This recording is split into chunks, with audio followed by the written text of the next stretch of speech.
Anonymous Movie Night, a Marvel fanfiction written on AO3 by Appy Tight. The link for this fanfiction will be in the description box below, and I encourage you all to go check it out. Tony Stark had been what he liked to consider forced to attend movie night with the Avengers on a Tuesday. It's always a goddamn Tuesday, he remembered, muttering under his breath seconds after Clint and Steve had left the room. Now he was, truthfully, absolutely did not want to attend a movie night in the middle of the week. He wouldn't be, but Pepper was strangely passionate about him attending. She ran her mouth off about him in Germany and whatnot, as far as he recalls. So he was sitting there, just sitting in an absurdly large theatre in the tower with absurdly large windows and absurdly large amount of seats. Just as Sam and Steve were arguing about whether or not they should watch a movie from Steve's checklist, he felt his phone vibrate against the side of his pocket. Tony would have ignored it, but he only gets notifications from a certain spider person when they're hurt or wanted something from him. Either that or it was Pepper, since Rhodey insisted on calling him for everything.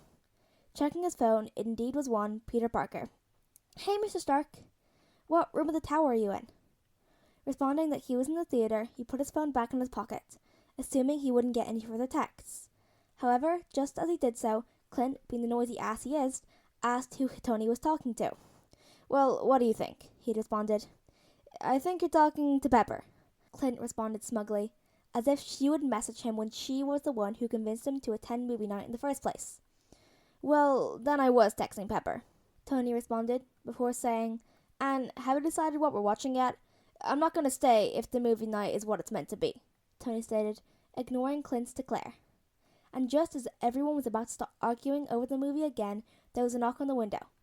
The room looked to see Spider-Man knocking at the window, as well as the occasional, "Mr. Stark!" "Holy hell, that's the web guy, right?" Clint turned to Tony, only to get a sigh and no response. "Fry, be a dear and open the window of the theatre room."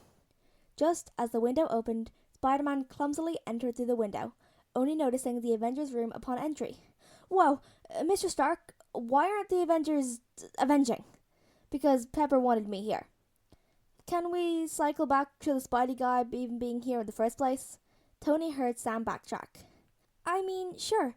I climbed up to see how long it would take because I got curious on patrol earlier, and I thought I may as well visit Mr. Stark, so I came here." "Right.